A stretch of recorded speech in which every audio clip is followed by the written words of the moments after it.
कहानी की शुरुआत में हम देखते हैं ब्राजील और फ्रांस के बीच वर्ल्ड कप का फाइनल मैच चल रहा है। पूरा स्टेडियम दर्शकों से भरा हुआ है और हर कोई मैच को लेकर बेहद उत्साहित है। लेकिन तभी अचानक मैदान के बीचों बीच एक तेज पर्पल लाइट दिखाई देने लगती है। कुछ ही सेकंड में वो रोशनी और भी ज्यादा खतरनाक रूप लेने लगती है। स्टेडियम में मौजूद कोई भी इंसान समझ नहीं पाता कि आखिर हो क्या रहा है। तभी उस रोशनी के अंदर से कुछ सैनिक बाहर निकलते हैं। ये कोई आम सैनिक नहीं थे, ये लोग फ्यूचर यानी 2051 से आए थे। उनके साथ एक महिला सैनिक भी थी जिसका नाम लेफ्टिनेंट हार्ट था। वह पूरी दुनिया को बताती है कि 2048 में पृथ्वी पर एक भयानक एलियन स्पीसीज हमला करेगी और सिर्फ 3 साल के अंदर पूरी मानव जाति लगभग खत्म हो जाएगी। वह कहती है कि फ्यूचर में इंसानों की संख्या इतनी कम हो चुकी है कि वे अकेले इस युद्ध को नहीं जीत सकते, इसलिए उन्हें प्रेजेंट टाइम के लोगों की मदद चाहिए। पूरी दुनिया ये सब सुनकर हैरान रह जाती है। स्टेडियम में मौजूद लाखों लोग और टीवी के सामने बैठे लोग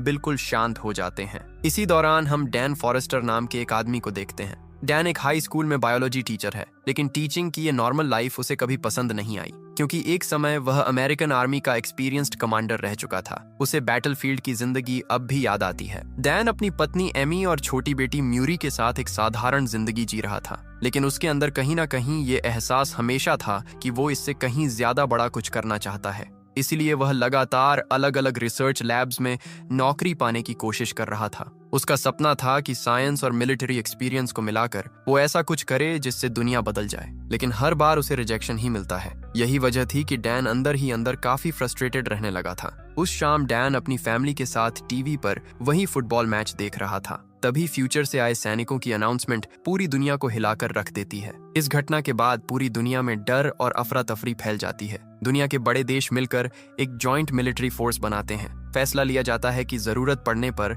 आम नागरिकों को भी इस युद्ध में भेजा जाएगा, लेकिन बहुत से लोग इसका विरोध करने लगते हैं, क्योंकि इससे पहले भी कई लोगों को फ्यूचर में भेजा गया था और उनमें से कोई भी वापस नहीं लौटा। उधर डैन अपनी क्लासरूम में नोटिस करता है कि अब बच्चों का पढ़ाई में बिल्कुल मन नहीं लग रहा, और ये बात कहीं ना कहीं सही भी थी, क्योंकि अगर कुछ साल बाद पूरी दुनिया खत्म होने वाली हो तो पढ़ाई करने का क्या मतलब। तभी डैन के फोन पर अमेरिकन मिलिट्री की तरफ से एक मैसेज आता है। उसमें लिखा होता है कि उसे फ्यूचर में भेजने के लिए सिलेक्ट किया गया है। ये मैसेज पढ़कर डैन खुश नहीं होता, लेकिन उसके पास कोई दूसरा रास्ता भी नहीं था। इसलिए स्कूल खत्म होने के बाद वह मिलिट्री बेस पहुंच जाता है। वहां सबसे पहले उसके शरीर की कई तरह की टेस्टिंग की जाती है। फिर उसे एक बड़ी मशीन के सामने बैठाया जाता है। मशीन के अंदर उसका हाथ डाल दिया जाता है। अचानक उसके हाथ में तेज दर्द शुरू हो जाता है, क्योंकि मशीन उसकी स्किन के नीचे कई छोटी नीडल्स डाल रही थी।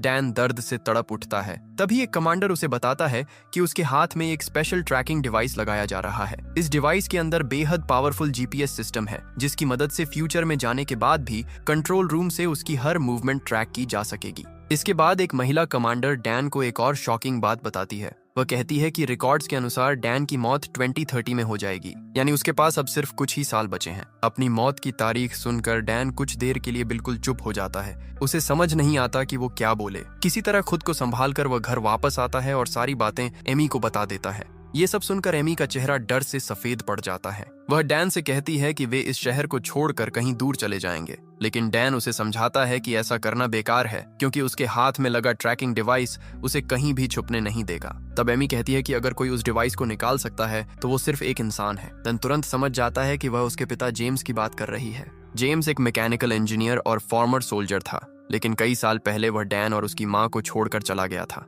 उसी दिन से डैन अपने पिता से नफरत करने लगा था। पहले तो डैन उसके पास जाने से मना कर देता है, लेकिन एमी के कहने पर आखिरकार वह तैयार हो जाता है। जेम्स के पास पहुंचते ही दोनों के बीच पुरानी बातों को लेकर बहस शुरू हो जाती है। धीरे धीरे बात इतनी बढ़ जाती है कि डैन गुस्से में वहां से निकल जाता है। घर लौटकर वह एमी से कहता है कि अब उसके पास फ्यूचर में जाने के अलावा कोई रास्ता नहीं बचा। हालांकि वह एमी से वादा करता है कि एक फॉर्मर सोल्जर होने के नाते वो हर हाल में जिंदा वापस लौटेगा। इसके बाद डैन अपनी छोटी बेटी मूरी के कमरे में जाता है। वह उससे कहता है कि वो जल्दी वापस आ जाएगा, लेकिन छोटी मूरी समझ जाती है कि उसके पिता युद्ध पर जा रहे हैं, इसलिए वह रोने लगती है। डैन प्यार से उसके सिर पर हाथ फेरता है और फिर अपनी वाइफ और बेटी को अलविदा कहकर मिलिट्री बेस की तरफ निकल जाता है। मिलिट्री बेस पहुंचने के बाद डैन वहां बहुत सारे आम लोगों को देखता है जिन्हें फ्यूचर में भेजने की ट्रेनिंग दी जा रही थी। यहीं उसकी मुलाकात 2 लोगों से होती है। पहला था चार्ली, जो एक एटमॉस्फेरिक साइंटिस्ट था, और दूसरा था डोरियन, जो एक फॉर्मर सोल्जर था और इससे पहले 2 बार फ्यूचर में जाकर लड़ाई लड़ चुका था।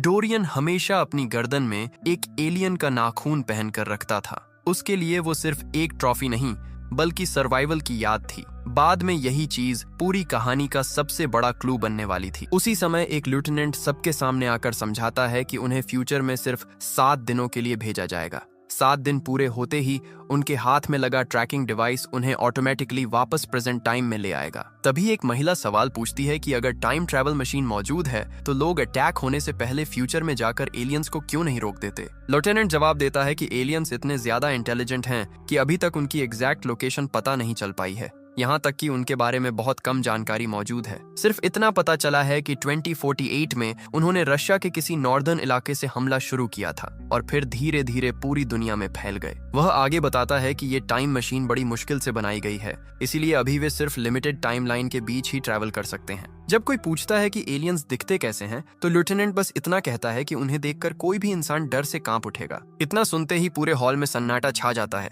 तभी अचानक सायरन बजने लगता है, यानी फ्यूचर में जाने का समय आ चुका था। कुछ ही देर में सभी लोग उस चमकती हुई पर्पल लाइट यानी वर्म होल के अंदर प्रवेश करने लगते हैं। लेकिन ठीक उसी समय कंट्रोल रूम में अलार्म बज उठता है। टाइम मशीन में एक डेंजरस टेक्निकल प्रॉब्लम आ जाती है। ऑपरेटर्स तुरंत प्रोसेस को रोकने की कोशिश करते हैं, लेकिन तब तक बहुत देर हो चुकी थी। सारे लोग वर्म होल के अंदर जा चुके थे। मशीन उन्हें फ्यूचर में तो पहुंचा देती है, लेकिन उन्हें जमीन से कुछ फीट ऊपर ड्रॉप करने की जगह सैकड़ों फीट ऊपर आसमान में छोड़ देती है। अचानक हवा में प्रकट होकर लोग सीधे नीचे गिरने लगते हैं। ज्यादातर लोग इतनी ऊंचाई से गिरकर मौके पर ही मर जाते हैं, लेकिन किस्मत से डैन, चार्ली, डोरियन और कुछ दूसरे लोग एक बिल्डिंग के स्विमिंग पूल में गिरते हैं, जिसकी वजह से उनकी जान बच जाती है। पूल से बाहर निकलने के बाद डैन चारों तरफ नजर डालता है। पूरा मायामी सिटी आग में जल रहा था। आसमान धुएं से ढका हुआ था। हर तरफ डिस्ट्रक्शन दिखाई दे रहा था। और सबसे डरावनी बात थी वो अजीब आवाजें। किसी अनजान जानवर जैसी भयानक गुर्राहट लगातार सुनाई दे रही थी। ये आवाज किसी भी नोन एनिमल जैसी नहीं थी। तभी फ्यूचर मिलिट्री का एक लेफ्टिनेंट उनसे संपर्क करता है। वह बताता है कि एलियंस ने पूरे इलाके पर कब्जा कर लिया है और इस सिटी को अब बचाया नहीं जा सकता। इसलिए एयरफोर्स कुछ ही देर में पूरे शहर पर बॉम्बिंग करने वाली है, ताकि एलियंस के साथ साथ सब कुछ खत्म किया जा सके। लेकिन बॉम्बिंग शुरू होने से पहले एक जरूरी मिशन पूरा करना था। लेफ्टिनेंट बताता है कि एक रिसर्च लैब में कुछ साइंटिस्ट्स फंसे हुए हैं। बॉम्बिंग शुरू होने से पहले उन्हें रेस्क्यू करके शहर से बाहर निकालना जरूरी है। डैन का मिलिट्री बैकग्राउंड देखकर लेफ्टिनेंट उसे इस मिशन की कमांड दे देता है। डैन तुरंत अपनी टीम को लेकर रिसर्च लैब की तरफ बढ़ता है। लैब के अंदर का नजारा बेहद डरावना था। पूरा रिसर्च सेंटर बुरी तरह तबाह हो चुका था। हर तरफ टूटे हुए सामान और खून के निशान पड़े थे। टीम धीरे धीरे अंदर बढ़ती है। तभी अचानक डैन ऊपर सीलिंग की तरफ फ्लैशलाइट डालता है और सभी लोग डर से जम जाते हैं। कई इंसानों की लाशें ऊपर लटकाई गई थीं। डैन तुरंत लेफ्टिनेंट को इस बारे में बताता है। तब उन्हें समझ आता है कि यही वो साइंटिस्ट्स थे जिन्हें रेस्क्यू करना था। और चूंकि एलियंस अपने शिकार को यहीं छोड़कर गए थे, इसका मतलब साफ था कि वे जल्द ही वापस आने वाले हैं। लेफ्टिनेंट तुरंत आदेश देता है कि जितनी जल्दी हो सके लैब के सारे डेटा और केमिकल्स लेकर वहां से निकल जाओ। डैन और उसकी टीम बिना समय गंवाए काम शुरू कर देते हैं। लेकिन तभी खबर मिलती है कि एयरफोर्स बॉम्बिंग शुरू करने के लिए निकल चुकी है, यानी उनके पास सिर्फ 6 मिनट बचे थे। सब लोग जल्दी जल्दी जरूरी डेटा और केमिकल्स लेकर सीढ़ियों से नीचे उतरने लगते हैं। लेकिन यही फैसला उनकी जिंदगी बदलने वाला था। सीढ़ियों से उतरते वक्त अचानक सबकी नजर ऊपर जाती है। डन जैसे ही फ्लैशलाइट ऊपर डालता है, वहां एक एलियन चुपचाप बैठा दिखाई देता है। उसका शरीर हवा में लटकते टेंटिकल्स की तरह हिल रहा था। यही थे व्हाइट स्पाइक्स। उनका अपीयरेंस इतना क्रीपी था कि सभी लोग डर से कांप उठते हैं। अगले ही पल उस एलियन के टेंटिकल से एक तेज नीडल जैसी चीज गोली की रफ्तार से निकलती है और एक आदमी के सीने को चीर देती है। वह आदमी वहीं मर जाता है। डन तुरंत फायरिंग शुरू कर देता है।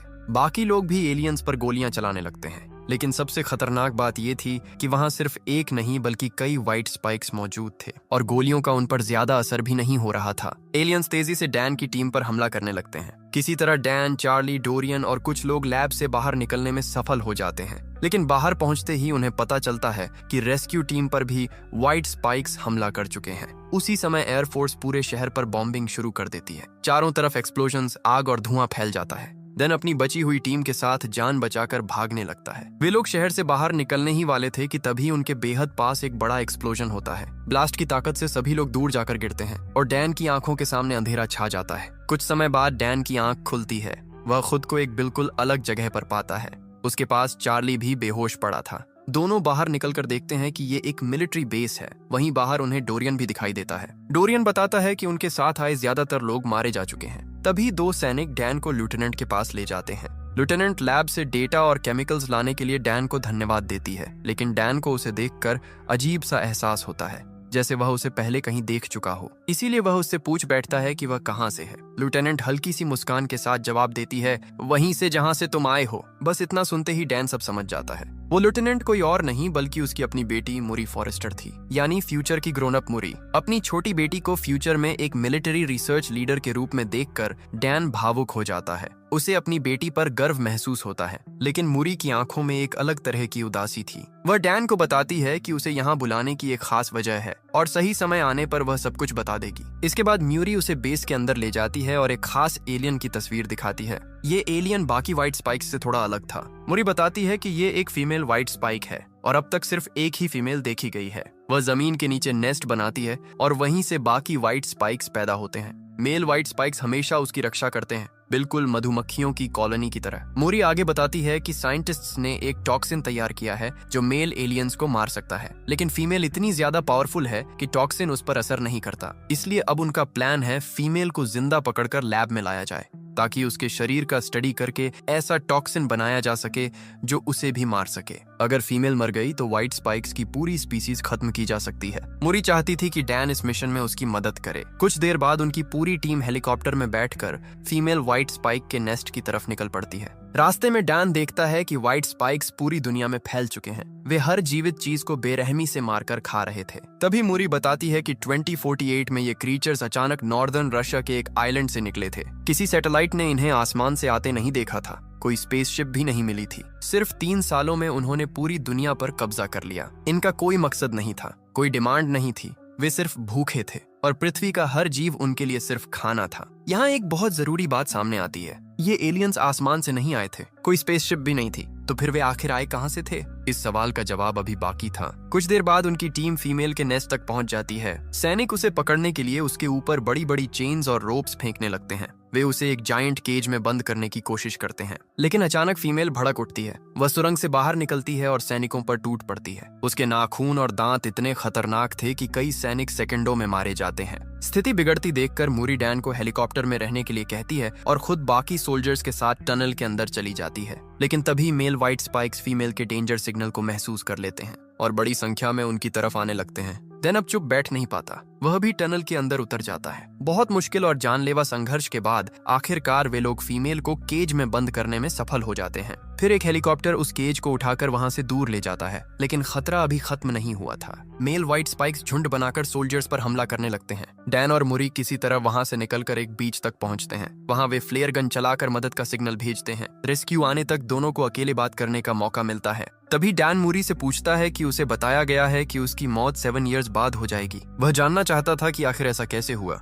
और उसके बाद एमी और मुरी के साथ क्या हुआ। ये सवाल सुनते ही मुरी की आंखें भर आती हैं। वह बताती है कि डैन अपने ड्रीम जॉब को हासिल न कर पाने की वजह से अंदर ही अंदर टूट गया था। जब मुरी 12 साल की थी तब डैन ने एमी और मुरी को छोड़ दिया था। हालांकि इतने सब के बाद भी एमी को हमेशा भरोसा था कि डैन एक अच्छा इंसान है। लेकिन जब म्यूरी 16 साल की हुई तब डैन एक कार एक्सीडेंट में मारा गया। ये सब बताते हुए मुरी कहती है, अब तुम सच जान चुके हो, कोशिश करना कि वही गलती दोबारा मत करना, क्योंकि मैं तुम्हें खोना नहीं चाहती। अपनी बेटी की बातें सुनकर डैन पूरी तरह टूट जाता है। उसे विश्वास ही नहीं होता कि फ्यूचर में वह इतना बदल जाएगा। कुछ देर बाद रेस्क्यू हेलीकॉप्टर वहां पहुंच जाता है और उन्हें वापस बेस पर ले जाता है। डैन और मोरी फीमेल व्हाइट स्पाइक को लेकर समुद्र के बीच बने आखिरी रिसर्च बेस पर पहुंचते हैं। यही इंसानों का आखिरी मेजर रिसर्च सेंटर था, जहां दुनिया के अलग अलग देशों के सैनिक और साइंटिस्ट्स मिलकर काम कर रहे थे। फीमेल एलियन को भारी चेन से बांध दिया जाता है और हर घंटे उसे बेहोश करने वाला इंजेक्शन दिया जाता है ताकि वह कंट्रोल में रहे।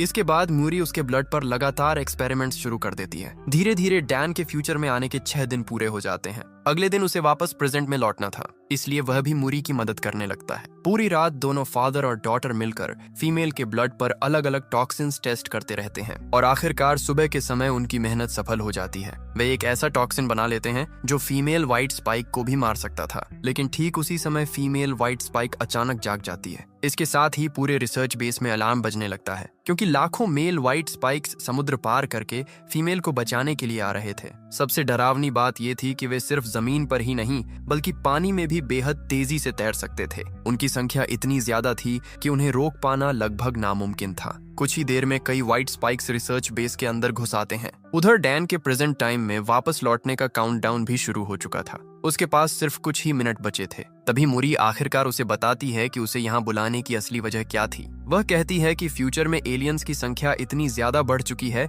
कि उनके पास मौजूद टॉक्सिन पर्याप्त नहीं है। इसलिए वह चाहती है कि डैन इस टॉक्सिन को लेकर वापस प्रेजेंट में जाए और वहां साइंटिस्ट्स के साथ मिलकर इसे बड़े स्तर पर तैयार करें, क्योंकि प्रेजेंट टाइम में अभी रिसोर्सेज भी हैं और समय भी। अगर समय रहते तैयारी हो जाए तो शायद एलियंस के अटैक से पहले ही उन्हें रोका जा सकता है। डैन उसकी बात मान लेता है, लेकिन वह अपनी बेटी को छोड़कर अकेले जाने के लिए तैयार नहीं था। वह तय करता है कि मूरी को भी अपने साथ प्रेजेंट में लेकर जाएगा। इसके बाद म्यूरी उसे हेलीकॉप्टर की तरफ ले जाने लगती है ताकि रिटर्न प्रोसेस शुरू होने तक वे लोग आसमान में सुरक्षित रह सकें। लेकिन तभी मेल व्हाइट स्पाइक्स फीमेल तक पहुंच जाते हैं और उसकी चेन्स तोड़कर उसे आजाद कर देते हैं। डैन और मूरी हेलीकॉप्टर के काफी करीब पहुंच चुके थे, लेकिन अचानक फीमेल पीछे से हमला कर देती है और मूरी बुरी तरह घायल हो जाती है। अब उसके लिए आगे बढ़ना मुश्किल हो जाता है। तभी म्यूरी अपने हाथ में पकड़ा टॉक्सिन डैन को दे देती है और कहती है, एक बार फिर तुम्हारे पास आकर अच्छा लगा डैड, मैं वैसी ही बनी ना जैसी तुम चाहते थे। उसकी आंखों में आंसू थे।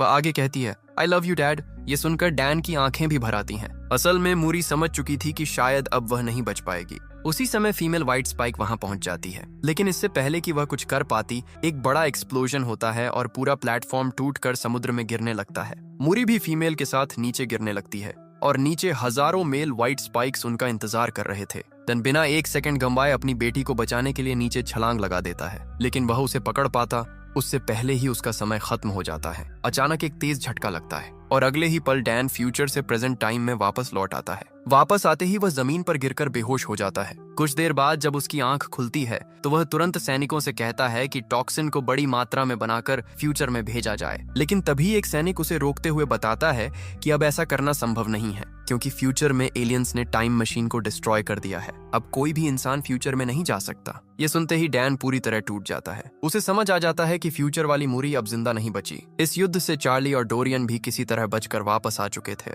मिलिट्री बेस से बाहर निकलते ही डैन को एमी दिखाई देती है। डैन को जिंदा देखकर एमी उसे कसकर गले लगा लेती है, लेकिन घर वापस आने के बाद भी डैन के मन को शांति नहीं मिलती। वह पूरी रात छोटी मूरी के कमरे में बैठा रहता है। अपनी सोती हुई बेटी को देखकर उसे बार बार फ्यूचर वाली मूरी याद आती है, क्योंकि अब वह जान चुका था कि आगे चलकर उसकी बेटी क्या बनने वाली है। तभी एमी उसके पास आती है और पूछती है कि फ्यूचर में आखिर क्या हुआ था। इसके बाद डैन उसे पूरी कहानी बताता है, फ्यूचर, एलियंस, मूरी, टॉक्सिन, सब कुछ। ये सब सुनकर एमी की आंखों में भी आंसू आ जाते हैं। डैन कहता है कि उसके पास टॉक्सिन तो है, लेकिन उसे समझ नहीं आ रहा कि अब वह इसका क्या करे। तभी एमी कुछ देर सोचने के बाद एक बेहद महत्वपूर्ण बात कहती है। वह कहती है, क्या ऐसा हो सकता है कि एलियंस पहले से ही अर्थ पर मौजूद हों? ये सुनते ही डैन के दिमाग में जैसे बिजली कौंध जाती है। उसे अचानक कई बातें याद आने लगती हैं। वह तुरंत डोरियन से मिलने जाता है। तुम्हें याद होगा, डोरियन हमेशा अपनी गर्दन में एलियन का एक नाखून पहनकर रखता था। अब वही चीज सबसे बड़ा क्लू बनने वाली थी। डैन वह नाखून लेकर चार्ली की लैब में पहुंचता है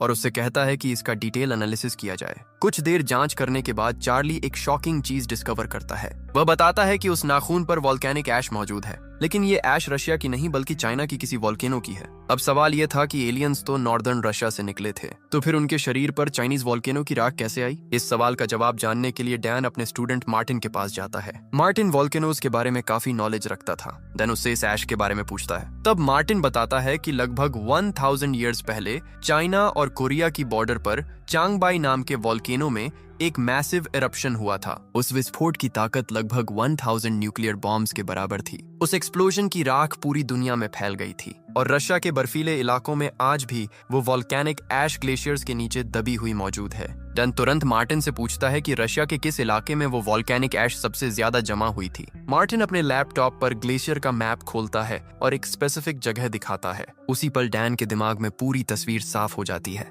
वह समझ जाता है कि एलियंस हजारों सालों से अर्थ पर ही मौजूद थे। एक्सट्रीम कोल्ड की वजह से वे ग्लेशियर्स के नीचे बर्फ में फंसे हुए थे, इसीलिए किसी सैटेलाइट ने उन्हें स्पेस से आते हुए नहीं देखा। लेकिन ग्लोबल वार्मिंग की वजह से 2048 तक उन ग्लेशियर्स की बर्फ पिघल जाएगी और उसी के साथ एलियंस भी आजाद हो जाएंगे। यानी अब डैन के पास उनकी एग्जैक्ट लोकेशन मौजूद थी। अगर उसका अंदाजा सही था तो अभी भी वे एलियंस बर्फ के नीचे कैद थे और उनके पास मौजूद टॉक्सिन का इस्तेमाल करके उन्हें अभी खत्म किया जा सकता था। देन ये जानकारी लेकर गवर्नमेंट के पास जाता है, लेकिन वहां उसे कोई खास मदद नहीं मिलती क्योंकि उस समय अमेरिका और रशिया के बीच रिलेशंस अच्छे नहीं थे, इसलिए ऑफिशियली रशिया जाना लगभग इम्पॉसिबल था। अब उन्हें कोई दूसरा रास्ता ढूंढना था। तभी डैन को अपने पिता जेम्स की याद आती है। वह अपने सारे गुस्से और पुराने दर्द को भूलकर जेम्स के पास मदद मांगने जाता है। इस बार वह उसे पूरी सच्चाई बता देता है, फ्यूचर, एलियंस, टॉक्सिन, सब कुछ। सब सुनने के बाद जेम्स भी उसकी मदद करने के लिए तैयार हो जाता है। इसी बीच फ्यूचर से वापस आए कुछ सोल्जर्स टॉक्सिन को बड़ी मात्रा में तैयार कर लेते हैं। सब तैयारी पूरी होने के बाद डैन, जेम्स, चार्ली और बाकी लोग रशिया के उस ग्लेशियर की तरफ रवाना हो जाते हैं।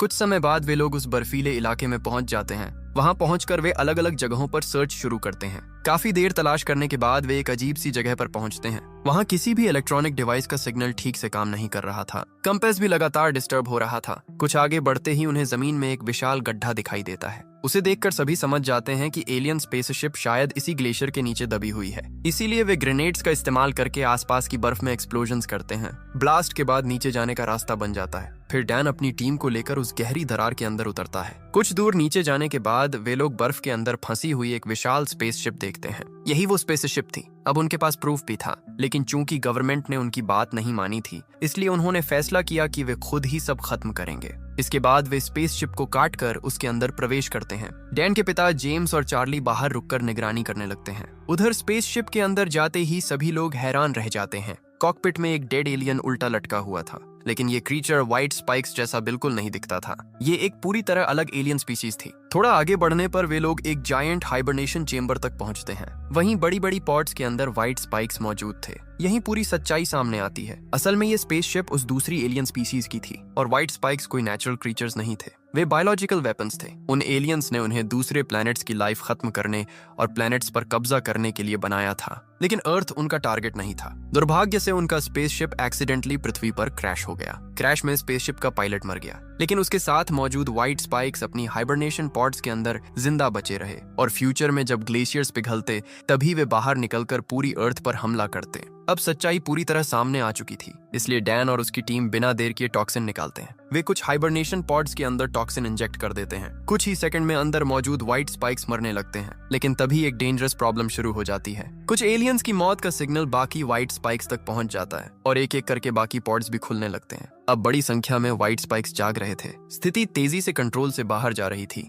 डैन और उसकी टीम समझ नहीं पा रही थी कि अब क्या किया जाए, क्योंकि गोलियों का उन पर बहुत कम असर हो रहा था। इसी दौरान उन्हें पता चलता है कि स्पेसशिप में सिर्फ एक नहीं बल्कि कई और हाइबरनेशन चेंबर्स मौजूद हैं। यानी यहाँ एलियंस की संख्या उनकी सोच से कहीं ज्यादा थी। स्थिति को देखकर डोरियन फैसला करता है कि किसी को बाहर जाकर बाकी एलियंस को रोकना होगा। वह डैन से कहता है कि वह बाहर निकल जाए, क्योंकि कुछ व्हाइट स्पाइक्स पहले ही स्पेसशिप से भाग चुके हैं और अगर वे बाहर निकल गए तो पूरी दुनिया फिर खतरे में पड़ जाएगी। डैन पहले मना करने की कोशिश करता है, लेकिन डोरियन की आंखों में देखकर वह समझ जाता है कि उसने अपना फैसला कर लिया है। डोरियन और फ्यूचर के कुछ सोल्जर्स वहीं रुककर बाकी एलियंस को रोकने का फैसला करते हैं। मजबूरी में डैन बाहर निकल जाता है और जैसे ही वह स्पेसशिप से बाहर आता है, अगले ही पल अंदर एक विशाल एक्सप्लोजन होता है। पूरा स्पेसशिप आग और धमाके में घिर जाता है। डोरियन और बाकी सोल्जर्स खुद को सैक्रिफाइस करके व्हाइट स्पाइक्स को खत्म कर चुके थे। उधर डैन बिना एक सेकंड गंवाए जेम्स और चार्ली के पास पहुंचता है। तब वे उसे बताते हैं कि बाहर निकलकर भागे हुए लगभग सभी व्हाइट स्पाइक्स को मार दिया गया है, लेकिन उनमें से एक बड़ा एलियन भागने में सफल हो गया। डैन तुरंत समझ जाता है कि वो फीमेल व्हाइट स्पाइक है। अगर वो बच गई तो फिर सब कुछ दोबारा शुरू हो सकता है, इसलिए वे लोग तुरंत उसके फुटप्रिंट्स को फॉलो करना शुरू करते हैं। कुछ देर बाद वे आखिरकार उस फीमेल तक पहुंच जाते हैं। सबसे पहले जेम्स दूर से स्नाइपर राइफल से उस पर हमला करना शुरू करता है ताकि उसका ध्यान भटक सके। इसी मौके का फायदा उठाकर डैन सीधे उस फीमेल पर झपट पड़ता है और फिर शुरू होती है एक जबरदस्त लड़ाई। फीमेल व्हाइट स्पाइक बेहद ताकतवर थी। वह लगातार डैन पर हमला कर रही थी, लेकिन डैन और जेम्स दोनों मिलकर उसे रोकने की पूरी कोशिश करते हैं। काफी संघर्ष के बाद आखिरकार डैन मौका देखकर उसके शरीर में टॉक्सिन इंजेक्ट कर देता है। टॉक्सिन असर करना शुरू कर देता है। फीमेल का हाथ धीरे धीरे गलने लगता है, लेकिन ये क्रीचर इतना ज्यादा इंटेलिजेंट था कि वह अपना गलता हुआ हाथ खुद ही काटकर अलग कर देती है। अब सिचुएशन फिर से डेंजरस हो चुकी थी। ऐसा लग रहा था कि शायद टॉक्सिन भी उसे पूरी तरह नहीं मार पाएगा।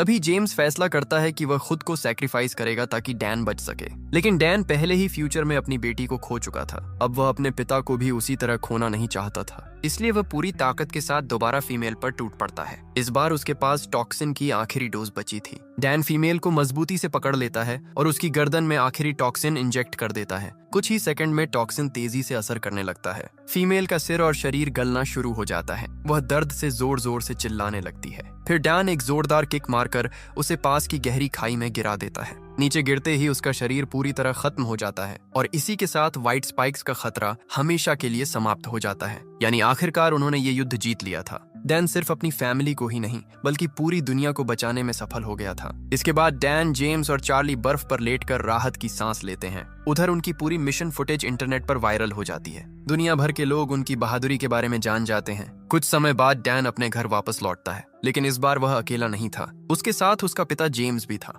यानी इतने सालों से उनके बीच जो गुस्सा और दूरियां थीं, वे अब खत्म हो चुकी थीं। और सबसे बड़ी बात, अब डैन फ्यूचर की सच्चाई जान चुका था। उसे पता था कि अगर उसने अपनी फैमिली को छोड़ दिया तो आगे क्या होगा। इसलिए अब उसने फैसला कर लिया था कि वह कभी वही गलती दोबारा नहीं करेगा। वह हमेशा अपनी वाइफ और बेटी के साथ रहेगा। इसके साथ ही इस कहानी का अंत हो जाता है और आखिरकार ह्यूमैनिटी एक ऐसे खतरे से बच जाती है जो फ्यूचर में पूरी दुनिया को खत्म कर सकता था।